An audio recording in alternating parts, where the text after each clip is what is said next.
Hello students, today we will discuss greedy method.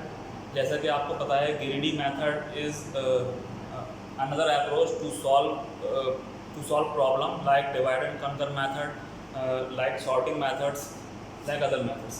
Basically greedy method is used to solve optimization problem. ठीक है, अब first of all we need to know what is optimization problem या what is optimization. ठीक है, optimisation problem होता क्या है? Optimisation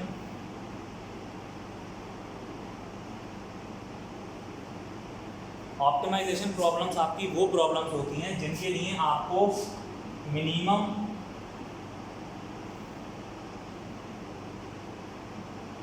result या मैक्सिमम रिजल्ट रिक्वायर्ड होता है। ठीक है, those are your optimization problem. ठीक है, अब आपकी जो ग्रीडी मेथड है, ग्रीडी मेथड के अंदर आपके पास कुछ कंस्ट्रेंट्स होंगे, उन कंस्ट्रेंट्स को आपको सेटिस्फाई करना होगा। ठीक है, और आपको हमेशा अपनी प्रॉब्लम का या तो मिनिमम रिजल्ट लाना होगा या मैक्सिमम रिजल्ट लाना होगा। ठीक है ना, अगर आपके पास that is called optimal solution. Optimal solution क्या होगा? ऑप्टिमल सोल्यूशन वो सोल्यूशंस होते हैं, मैं अभी आपको बताऊंगा एग्जांपल के साथ भी, बट मैं आपको टर्म बता देता हूँ। ऑप्टिमल सोल्यूशंस वो सोल्यूशंस होते हैं जिसके अंदर आप आपकी जो भी कंस्टेंट है, आप उन कंस्टेंट को भी सेटिस्फाई करो, and you also do solution that should be feasible. Feasible कैसे? अगर वो कंस्टेंट को सेटिस्फाई कर रहे हैं, it means that those results are feasible. और ऑप्टिमाइज कैसे हैं? अगर वो आपको मिनिमम रिजल्ट दे रहे हैं, then those results are optimize result, and यार द सोल्यूशन इज ऑप्टिमाइजेशन या ऑप्टिमाइज सोल्यूशन। ठीक है, अब लेट से मैंने आपको बताया ग्रीडी मेथड जो है वो मेरा ऑप्टिमाइजेशन प्रॉब्लम को सॉल्व करने के लिए यूज होता है। अब लेट से मेरे पास एक प्रॉब्लम है P। ठीक है, इस P प्रॉब्लम के अंदर मुझे A पॉइंट से लेके B पॉइंट पर मूव करना है। ठीक है, अब there could be different ways I can go from A to B। Let say मैंने पहला मोड ले लिया साइकिल, दूसरा मोड मैंने ले लिया बाइक, तीसरा मोड ले लिया मैंने कार, चौथा मोड ले लिया मैंने ट्रेन, पांचवा मोड ले लिया मैंने flight, and there could be n number of modes. ठीक है, n नंबर ऑफ सॉल्यूशंस। ठीक है, ये मेरे पास P प्रॉब्लम थी, मुझे A से B की तरफ जाना था। These are my you can say vehicles, through these ways I can reach to B। ठीक है, अब मेरे पास लेट से मेरे पास एक कंस्टेंट है। कंस्टेंट क्या है? कंस्टेंट कहते हो आपके पास लिमिटेशन को। कंस्टेंट क्या है? कंस्टेंट ये है कि आपको A से B पे पहुंचना है विद इन 12 आवर्स। ठीक है, अब लेट से मेरे पास एक सोल्यूशन 4, अगर मैं ट्रेन के थ्रू जाता हूँ और अगर मैं प्लेन के थ्रू जाता हूँ, तो I can reach with in 12 hours. मैं 12 घंटे के अंदर इन दो चीज़ों से पहुँच सकता हूँ। तो ये जो मेरा सोल्यूशन होगा, this is called feasible solution. This is called feasible solution. क्यों? क्योंकि ये दोनों जो सोल्यूशन थे, इन्होंने these both solution satisfies the constraints। और कंस्टेंट क्या था? कंस्टेंट मेरे पास था कि मुझे 12 घंटे में A से लेके B तक पहुंचना है।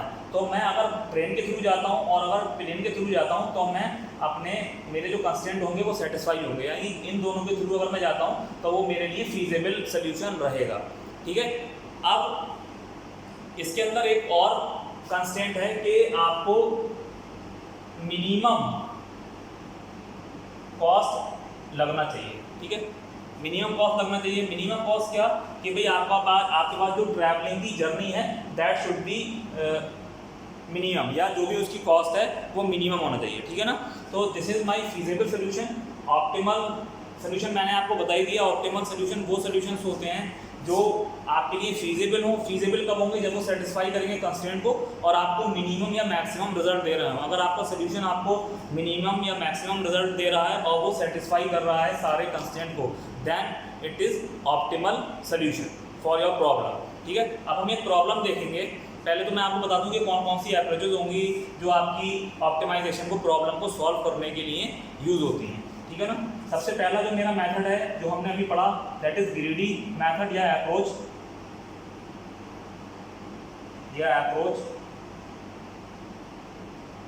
दूसरा है मेरे पास dynamic programming,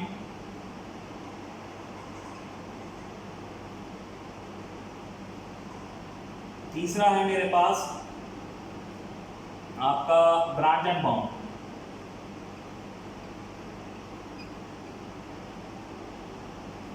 These three methods are used to solve optimization problem.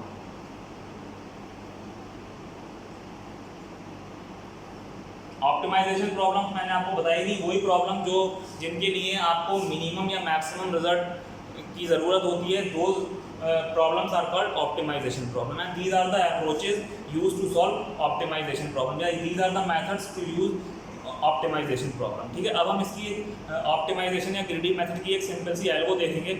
उसके थ्रू मैं आपको एक एल्गो है, बेसिकली मैं आपको एल्गो डिफाइन करता हूँ कि किस तरीके से ये मेथड जो है वर्क करता है। ठीक है ना, पहले मैं आपको इसका फंडा बता दूं क्या है। लेट से मेरे पास एक एरे है ए, ठीक है, 1 2 3 4 5, इसके अंदर n नंबर ऑफ एलिमेंट्स हैं। ठीक है, सपोज कर लो A1 A2 A3 A4 and A5। ठीक है, इसका कॉन्सेप्ट क्या है, आपकी ग्रीडी अप्रोच का कॉन्सेप्ट है कि आपको you need to traverse each and every element of the array. ठीक है, आप हर एक एलिमेंट को सर्च करोगे, आप हर एक एलिमेंट को ट्रैवर्स करोगे and you need to find कि आप सेटिस्फाई करोगे कि अगर ये जो मेरा एलिमेंट है ये फीजिबल है या नहीं। अगर वो फीजिबल है तो आप उसको सोल्यूशन के अंदर डाल देते हो, अगर नहीं है तो आप नेक्स्ट में मूव कर जाते हो। ठीक है, तो ये इसके लिए मैं आपको एल्गो लिखूंगा कि ये कैसे काम करेगा। ठीक है ना, तो हम एल्गो लिखते हैं। मेरे पास एल्गो क्या हो जाएगी, एल्गो मैंने लिख दी ग्रीडी। इसके भी मेरे दो पैरामीटर होंगे ए एंड एन। ठीक है, मैं लूप लगाऊंगा for i equals to 1, i less than n and i plus plus. ठीक है, लूप आपको समझ में आ ही गया होगा ये। उसके बाद मैं सारे एलिमेंट को ट्रैवर्स कर लूँगा और मैं उसको सिलेक्ट करूँगा। कहाँ से सिलेक्ट करूँगा, ए से। ए क्या है, ए इज माई एरे। जो भी एलिमेंट सिलेक्ट हुआ वो कहाँ जाएगा, वो आ जाएगा एक्स के अंदर। ठीक है, अब मैं यहाँ पर कंडीशन लगा दूंगा if X is equals to feasible. अगर एक्स मेरा फीजेबल है तो क्या हो, तो मैं उसको ऐड करा दूं। सपोज मैं लिख लेता हूँ solution is equals to solution plus X. ठीक है, ये मेरा सिंपल सा एल्गो है। मैंने पहले दो पैरामीटर ले लिए ए और एन, मैंने उसको में लूप चला के उसको ट्रैवर्स कर लिया और सिलेक्ट कर लिया एक एलिमेंट। ठीक है, एक्स, हर एक एलिमेंट एक बार मैं सिलेक्ट करूंगा, फिर उस एलिमेंट को चेक करूंगा कि वो फीजिबल है या नहीं। अगर वो रिजल्ट या मेरा एलिमेंट फीजिबल है then I add that element और that solution to my solution. ठीक है, this is how greedy method या ग्रीडी अप्रोच वर्क्स। ठीक है, हम नेक्स्ट अपने लेक्चर में देखेंगे इसके थ्रू एक problem which is knapsack problem which is based on greedy approach. Thank you guys, thank you for watching.